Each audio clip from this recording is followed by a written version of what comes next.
Yaka obangusama ya miso motema mpasi. Yaka obondisa motema oyo esi ezoki bampota. Yaka ozongisela ngai esengo natondi na mawa.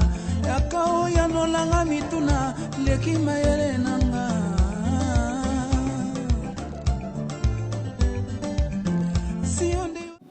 Shalom, shalom encore une fois, chers frères et sœurs, vous, amis de ces moments favorables, les moments de vainqueurs, les moments de ceux qui sont sauvés. C'est un instant de la parole de Dieu, de la communauté chrétienne Cité des Justes, que nous intitulons Les Justes en Action. Les Justes en Action est votre émission d'édification, de correction, d'orientation, une émission d'encouragement pour permettre à ce qu'on maintienne la foi parce que Jésus revient bientôt. Alors je vous salue et je vous sens nombreux. Appelez ceux qui ne peuvent pas ou partagez ces messages à ceux qui ne l'ont pas reçu comme vous. Que Dieu vous bénisse. Vous êtes sur notre chaîne YouTube Cité des Justes TV et sur notre chaîne Antenne Apic TV.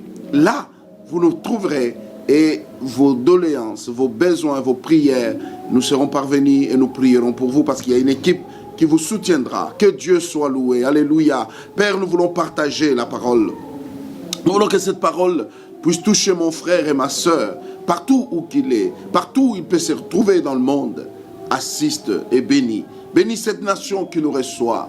Bénis l'Europe, l'Amérique, bénis l'Afrique, bénis l'Asie, les Moyens, le Proche-Orient. Accepte de bénir tous ces contrées pour ta gloire. Que ces messages parviennent à ceux qui sont aux confins de la terre. Au nom de Jésus. Amen. Amen. Amen. Voilà, ce matin, le Seigneur nous conduit à insister et à parler sur le temps dans lequel nous vivons. Un mauvais moment, un temps difficile.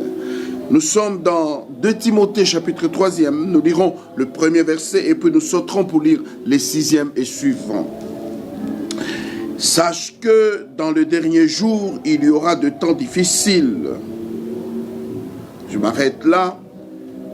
Il en est parmi qui s'introduisent dans des maisons et qui captivent des femmes d'un esprit faible et borné, chargées de péché, agitées par des passions de toute espèce, apprenant toujours et ne pouvant jamais arriver à la connaissance de la vérité.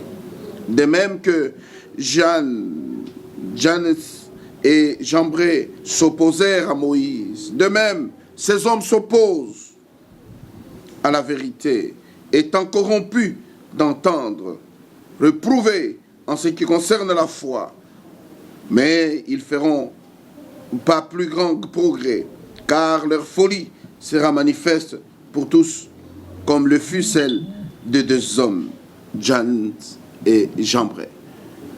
La Bible dit qu'il en est parmi eux. En fait, ici, on est en train de parler de moments difficiles où les hommes seront égoïstes, fanfarons, blasphémateurs, rebelles, à leurs parents ingrats, irréligieux, insensibles, déloyaux, calomniateurs, intempérants, cruels, ennemis des gens de bien, traîtres, emportés, enflés d'orgueil, aimant le plaisir plus que Dieu, ayant l'apparence de la piété, mais réniant ce qui en fait la force.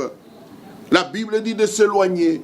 Ce matin, je voudrais m'attarder sur le ayant l'apparence de la piété. Chers frères et sœurs, l'Église aujourd'hui est minée, l'Église est attaquée.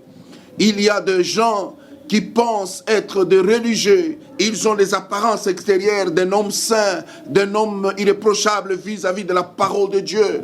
Mais ce sont des lourds ravisseurs. Je veux m'insurger ce matin. Je voudrais parler ce matin en éveillant les enfants de Dieu pour cette dernière catégorie, ayant l'apparence de la piété. Mais la Bible dit, et ceux-là, ils s'introduisent dans les maisons des femmes d'un esprit faible et borné. Pourquoi on parle de femme? Parce que la femme agit avec son cœur. Elle ne réfléchit pas trop pour prendre telle ou telle décision en rapport avec la foi. Je sais qu'il y a des femmes intelligentes, il y a des femmes qui réfléchissent bien sur le plan scientifique, mais par rapport à la foi, la femme doit faire un effort pour faire, n'est-ce pas, obstacle à ces gens qui viennent dans leur maison, qui leur vendent le ciel et la terre et qui n'ont pas eux-mêmes le ciel et la terre. La Bible dit, ils apprennent toujours Mais ils ne parviennent pas. Et comme ils ne parviennent pas à la connaissance de la vraie foi, de la vérité de la foi, de la vérité de la parole de Dieu, ils tombent dans ce qu'on appelle l'apostasie et ils enseignent des choses qu'on ne doit pas enseigner. Ils captivent ces femmes, ils prennent leurs bijoux, ils prennent leur temps et ils les amènent dans des choses qu'on ne peut pas dire ici. C'est terrible. Et c'est cette catégorie de gens. Je n'ai rien contre le prophète parce que moi-même je suis prophète de Dieu. Je n'ai rien contre le voyant parce que moi aussi je vois. Mais je dis que cette catégorie, il s'évertue à voir des choses, à entendre, soi-disant, la voix de Dieu. Mais quand vous suivez, ce sont de lourds ravisseurs. Dernièrement, j'en ai reçu un, où j'en ai entendu parler. Il est allé voir une de mes filles dans la foi, et lui raconte tous les ciels et la terre. Et puis, elle lui dit, il y a d'autres choses que je ne vais pas te dire, il faut qu'on se voie. Ma fille est venue me dire, comme tous les chrétiens, lorsque quelqu'un t'aime, il veut te dire des choses, qu'il te les dise devant ton Père spirituel. Celui qui veille pour prier pour toi, celui qui cherche à ce que tu te maintiennes dans la foi. J'appelle ces derniers, je lui dis, tu as appelé ma fille telle, tu lui as raconté des choses, je voudrais savoir qu'est-ce que Dieu t'a dit exactement. C'est moi qui ai appelé, ce sont mes crédits. Il me dit, non, je ne saurais pas dire au téléphone, je vous vois demain. Et demain, c'était après-demain, après-demain. Jusqu'aujourd'hui, il ne m'a pas vu. Frères et sœurs, la vérité ne se cache pas derrière la cuillère. La vérité, elle est là, on la donne. Il faut éviter d'être le marchand de vent, d'être, n'est-ce pas, les gens qui utilisent les créneaux de la parole de Dieu pour embrouiller les gens, pour voir des malheurs sur les gens, pour voir des sorciers sur les gens. Je ne doute pas qu'il n'y ait pas des sorciers. Mais les temps que nous traversons sont des moments difficiles, des moments de voyance. La Bible dit, au temps de la fin, ce sera des moments difficiles. Pas difficiles seulement parce que nous manquerons le pain, pas difficiles seulement parce qu'il y aura la décadence politique, mais difficiles parce que les gens ne voudront plus entendre la parole de Dieu. Ils voudront des massapos, ils voudront des choses à dormir, à faire rire. Ils voudront des histoires, des fables de La Fontaine. Mais c'est l'heure de dire aux gens que Jésus revient, prêchons l'évangile, disons aux gens que la voix, c'est la parole de Dieu. Si tu es dans la parole, si tu aimes la parole, si tu t'accroches à la parole, c'est là que tu seras sauvé. C'est ta mère, c'est ton père, je m'en fous des sorciers. Ils me feront la guerre et ils ne m'auront pas. C'est ce que Dieu dit. Même les jaloux de la vie, la Bible dit que tous les jaloux sont des enfants du diable. Même dans les églises, on le trouve. Lorsque nous lisons dans 1 Corinthiens chapitre 3e, Paul dit aux Corinthiens, il dit, pour moi, frère, ce n'est pas comme à des hommes spirituels que je puis vous parler, mais comme à des hommes charnels. Pourquoi il est traité de charnels? Des enfants en plus dans la foi, car je vous ai donné du lait, non de la nourriture solide. Vous n'êtes pas capable, car vous ne pouviez pas la supporter. Et vous ne pouvez pas, même à présent, parce que vous êtes encore charnel. En effet, puisqu'il y a parmi vous de la jalousie et de la dispute, n'êtes-vous pas charnel et ne marchez-vous pas selon l'homme? Quand l'un dit, moi je suis de Paul, moi je suis d'Apollo, vous avez des divisions.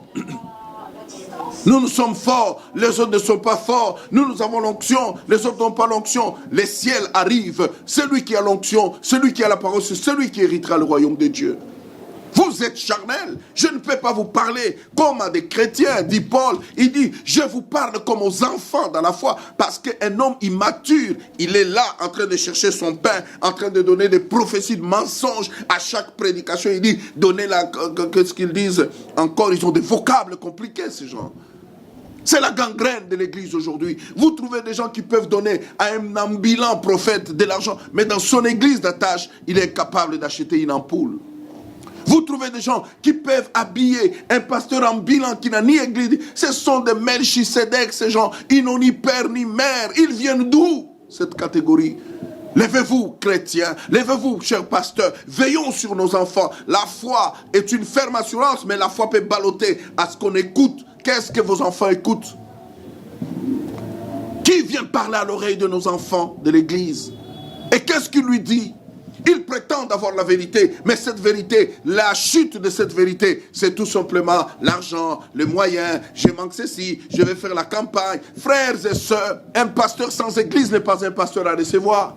Un prophète sans son église, ce n'est pas un prophète à recevoir. Vous pouvez le dire comme vous voulez, mais je voudrais vous dire que nous sommes là pour éveiller l'église. Chaque homme doit avoir une famille. Celui qui n'a pas une famille, on lui dit sans domicile fixe. Mais comment tu peux être pasteur sans domicile? Parce que le pasteur, déjà par définition, c'est un berger. Où sont tes brebis? Est-ce qu'un bon berger, un bon agronome peut se prétendre être l'agronome de toutes les brebis qu'il trouve sur la route? Le temps est arrivé où les chrétiens, vous devez ouvrir l'œil. Ce n'est pas celui qui te dit que c'est ta mère qui est sorcière, c'est ton père qui a bloqué ta maternité, que tes études sont bloquées par tel. La Bible nous dit que si nous sommes en Christ, nous sommes devenus une nouvelle créature. Les choses anciennes sont passées. Même ta mère n'a pas le pouvoir spirituel sur toi, si tu crois au Seigneur. Accroche-toi à Dieu. La Bible dit que les fils, la postérité de la femme écrasera les serpents, mais celui-ci le blessera au talon. Ils ne nous mangeront pas, mais ils peuvent blesser les talons. Le combat est rude, mais le combat est en notre faveur. Comment vous pouvez être si naïf? Comment vous pouvez rester tout enfant dans la foi? La croissance spirituelle n'est pas la croissance chronologique. Tu peux être vieux, 60, 50, 45 ans. Mais écoute, ce qui compte pour les seigneurs, c'est la croissance dans la foi. Je peux être jeune dans l'âge chronologique, mais sur le plan de la foi, je connais l'ABC de la foi. Je sais comment parle le menteur. Parce que la Bible me dit, même au regard du juste, il saura la rétribution du méchant. Le méchant sur qui l'église est piégée. L'église aujourd'hui est infiltrée, comme on dit. Réveillons-nous. Il y a des brebis galaises. Il y a des gens qui amènent notre feu. Nous n'avons pas besoin de ces feux étrangers. Nous avons déjà le feu de l'Esprit. Le feu de Jésus. C'est Jésus qui est la clé. C'est Jésus qui est la solution. D'où viennent cette race de prophètes? Ce sont des jeunes gens. Ils parlent bien d'ailleurs. Des autodidactes. Ils s'enferment avec des livres de gens de l'Europe et consorts. Et ils parlent. Mais quand ils parlent, ils sont prêts à te convaincre. Mais écoute, ce sont du mensonge. C'est du mensonge. Ils les veulent parce qu'ils veulent gagner un gain sordide, un gain charnel. Ils prêchent pour leur ventre, mais ils n'ont pas d'église. Un homme qui n'a pas une église, ne lui faites pas confiance. C'est un mercenaire. On a connu des John Grant ici. On a connu des mercenaires. Ce sont des gens qu'on va piquer. Ils restent généralement dans des forêts. Ils ont leur camp. Et d'où on va leur donner de l'argent. Ils viennent opérer. Il y a même des pasteurs qui traitent avec ces hommes-là. Et venez dans mon église. Tu vas faire l'appel de fonds. Ces hommes que nous dirigeons ne sont pas nos hommes. Ce ne sont pas des objets. Il y a des messieurs et des dames respectables que nous devons respecter. Si le pasteur ne respecte pas son église, le Père du ciel ne respectera pas cette église-là. On ne peut pas donner l'église de Dieu aux vagabonds spirituels, aux gens sans domicile fixe pour qu'ils viennent parler. Parce que la destruction est imminente. La chair est chère. Ne donnez pas votre chambre, votre maison à n'importe qui. Oh, il y a un pasteur qui a dit, il a vu des choses, nous devons prier avec nous 3 jours. Mais écoute, ma soeur, tu es où, toi? Mon frère, souvent ce sont les femmes, il vient dire à son mari, papa, on m'a dit qu'on a vu des démons dans ton travail. Levez la prière chez vous. Nous sommes autonomes en Jésus-Christ, nous pouvons prier. Mais pourquoi on veut vous prendre en otage? Moi, je suis le pasteur de la libération. Je prêche aux gens que Jésus que je prêche, Jésus qui agit en moi, il peut agir aussi en toi. Nous ne sommes pas les seuls. Nous sommes des hommes charnels comme vous. Nous avons la chair, mais nous avons la particularité. C'est cette grâce, c'est tout simplement la grâce. Mais ce n'est pas le monopole. Revenez au Seigneur. Sachez qu'il peut vous écouter. Sachez qu'il peut vous libérer. Sachez que dans votre famille, dans votre maison, vous pouvez lever, n'est-ce pas, la prière et le ciel vous écoutera. Les démons partiront, les sorciers peuvent s'élever, mais ils ne vous auront pas. Parce que si vous vous accroyez, attends ma soeur, il y a ces gens-là, ils passent de maison à maison, ils racontent des choses. Ton père, il s'appelle tel, et puis quand tu donnes le nom de mon père après, et après ils te disent, tu habites sur tel avenue, et qu'après mes amis, après, after this, what happened? What again? On a besoin des gens qui nous disent, Jésus revient bientôt, repens-toi, abandonne ceci, suis la voie du Seigneur, prêche l'évangile, va gagner les âmes. Voilà l'évangile qu'on a. On a besoin d'écouter la bonne nouvelle. Laisse les sorciers faire leur travail. Nous faisons notre travail de les ratisser. J'aime Johnny, le général Johnny, qu'on a envoyé à l'est du Congo. Il dit, nous ne sommes pas venus blaguer. On est venu lancer l'appel aux enfants. S'ils acceptent, ils reviennent. Mais ceux qui n'accepteront pas, ils subiront la rigueur du feu. Parce que les FARDC vont envoyer le feu. Ah, je prie qu'on leur donne même les avions, qu'ils brûlent la brousse là. Il faut que les rebelles sentent qu'il y a les loyalistes de l'autre côté. Pareil à l'église. Église de Dieu, il faut raser, il faut bombarder tous ces malfrats, ces menteurs-là qui gangrènent, qui tuent la foi des gens. Lorsqu'ils sont déçus, ils disent, c'est un pasteur qui m'a déçu. Ce n'est pas un pasteur, c'est un mercenaire. Lorsque vous engagez des mercenaires pour aller travailler pour vous, ils peuvent commettre de bévues parce qu'ils travaillent pour un gain. L'œuvre de Dieu, c'est l'apostolat. Nous y sommes depuis notre jeunesse à cause de l'appel du Seigneur. Nos études ont failli en subir les grands prix. Mais Dieu nous a fait grâce. Dieu nous a fait grâce d'aller avec les études. C'est une grâce seulement parce que l'amour du Seigneur était tel que tout était vanité. Même les études étaient vanité. Oh, on avait oublié que si nous n'apprenons pas, nous sommes aujourd'hui des faux prophètes. Levez-vous, frères. J'ai vu les autres là, vers une province de ces pays, qui demandaient qu'on leur donne la dîme de la première fille. Et toutes les jeunes filles là, c'était les filles du prophète. Oh, n'importe quoi. Ça s'appelle l'amnésie. Ça s'appelle l'aveuglement spirituel. Ça s'appelle l'enfance spirituelle. Paul dit, quand j'étais enfant, je raisonnais comme un enfant. Réveillons notre raisonnement. Relevons notre façon de penser. Relevons notre façon de réfléchir et même de parler. Qu'on ne vienne pas t'arrêter sur la route. Ma sœur, je t'ai vu comme tu es grosse. Là, j'ai vu la césarienne. Césarienne ou pas, nous aurons l'enfant. Qu'on ne vous terrorise pas. Jésus est bon. Écoute, la médecine a été fondée sur la communication de Dieu avec les hommes pour soulager tant soit peu ce que les hommes font. Là où on ne peut pas aller plus loin, la médecine peut résoudre. Mais là où la médecine est bloquée, la spiritualité vient décanter. Mais alors, que quelqu'un te dise, cette grossesse, tu vas accoucher par césarienne, j'accepte. Mais ce que je compte, c'est mon enfant. D'ailleurs, en Europe, il y en a qui choisissent parce que la césarienne, c'est moins de 5 minutes, tu as ton enfant. Mais l'autre, là, il faut traîner, il faut attendre la dilatation et qu'on sort. Il y en a qui choisissent carrément. C'est ici, on pense qu'en Afrique, comment on appelle ça, la césarienne est une malédiction. Mais non, le monde a évolué. Il y a des gens, pour éviter les douleurs de tout ça, ils préfèrent ça. Qu'on te terrorise. Toutes les femmes enceintes, ils sont dans la peur. Oh, le prophète m'a dit. Qu'est-ce que le prophète a dit? Le vrai prophète te dit, Jésus est la solution. Jésus est la clé. Ils te disent qu'on t'a fait la guerre, mais Jésus a vaincu. C'est ça le vrai prophète. Le vrai prophète, où sont-ils?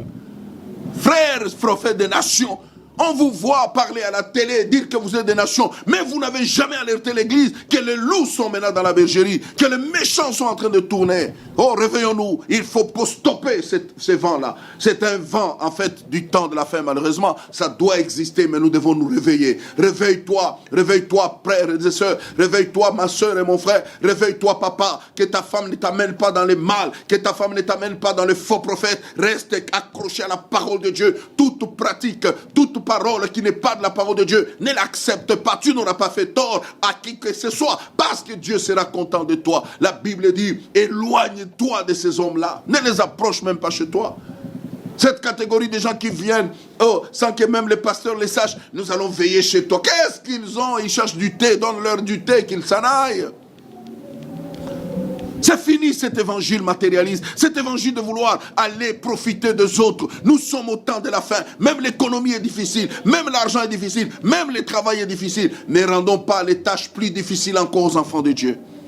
Que chaque enfant de Dieu investisse dans son église, qu'il donne beaucoup de moyens à son église pour que son église s'expanse, mais pas les donner aux gens qui n'ont ni père ni mère, qui ne répondent d'aucune personne. Ils sont eux-mêmes leurs pères, ils sont eux-mêmes leurs enfants, ils sont eux-mêmes leurs fils. Oh mes amis, cette race-là, nous devons la décapiter avec la parole de Dieu. Nous devons l'éloigner à ne pas le recevoir. Et vous les pasteurs qui recevez ces gens-là, ils disent j'ai un message sur les offrandes. On n'a pas besoin de manipuler les gens pour qu'ils offres. L'offrande est une expression du cœur. Lorsque je crois ce que Dieu a fait pour moi, je peux donner tout ce que j'ai. Ne vous précipitez pas. Tu veux devenir riche comme celui-là, tu connais la souffrance qu'il a endurée, tu connais les années qu'il a payées. Pourquoi vous voulez vivre en comparaison? Israël en a pris son compte lorsqu'il a dit à Dieu, donne-moi le roi comme le Seigneur lui a dit, le roi que tu demandes, il prendra ta femme, il prendra tes enfants. Tu n'auras pas de droit. Attention avec le roi que tu demandes. Donne-moi comme. Beaucoup d'Africains veulent vivre comme. Beaucoup de personnes, même en Christ, ils veulent vivre comme. Je suis venu dire à quelqu'un, vers le temps de la fin, les temps seront difficiles. Et nous traversons des moments spirituels difficiles, économiques difficiles, politiques difficiles. Mais ne donnons pas occasion à ces malfrats, des évangélistes en bilan, des pasteurs en bilan, des prophètes en bilan. Quand tu lui demandes ton église, il dit, moi j'ai pris ce mal. Dis-lui, pars de chez moi, tu n'as pas la place ici. Je dois traiter avec quelqu'un qui a l'adresse. Tu as étudié, oh moi je suis docteur, tu as étudié dans quelle université? J'ai étudié là où je dis, mais dis donc, chacun doit dire ses collègues. Tu dois dire avec qui tu as étudié. Tu dois nous dire où est-ce que tu as grandi. C'est ça le problème. Revenons au Seigneur. Et le Seigneur nous aime. Il veut nous aider. Ma prière ce matin, c'est qu'aucun faux prophète n'ait la supériorité sur toi. Que Dieu éveille ses enfants. Que Dieu donne la parole. Que Dieu donne le sérieux. Que Dieu donne la ténacité.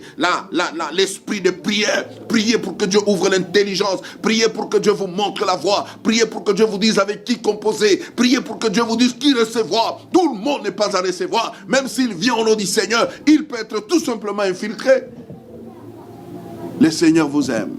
Vous qui nous avez suivis, de partout où vous êtes, le Seigneur vous aime. Il y a un faux prophète qui rôde autour de vous. Ils se sont mariés même à des filles très jolies à cause de leur verbe. Oh Dieu m'a dit c'est toi, je ne donnerai même pas la dot. Voleurs, revenez au Seigneur. Depuis que vous apprenez l'évangile, vous ne voulez pas. Nous sommes au temps de la fin. Le temps où les gens manipulent les autres. Mais toi, tu n'es pas manipulable. Crois au Seigneur, il te bénira.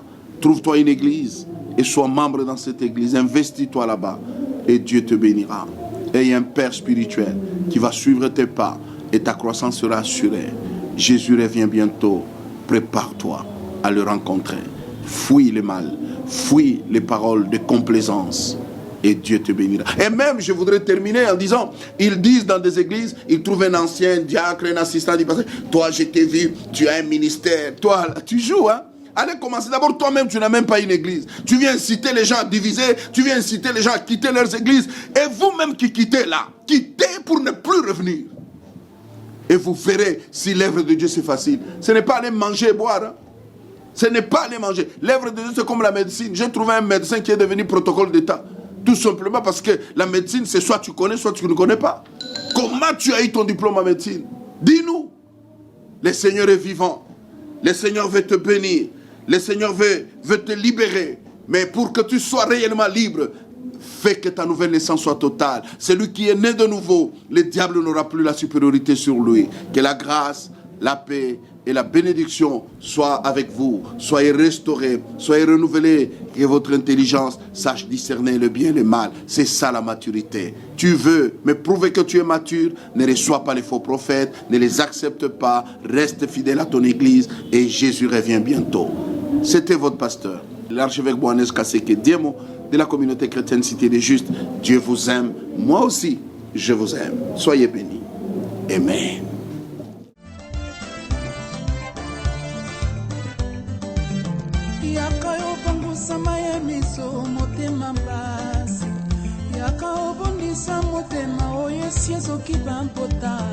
Yaka ozongisela ngai esengo natoni na mawa. Yaka oyanola nga mituna leki mayele na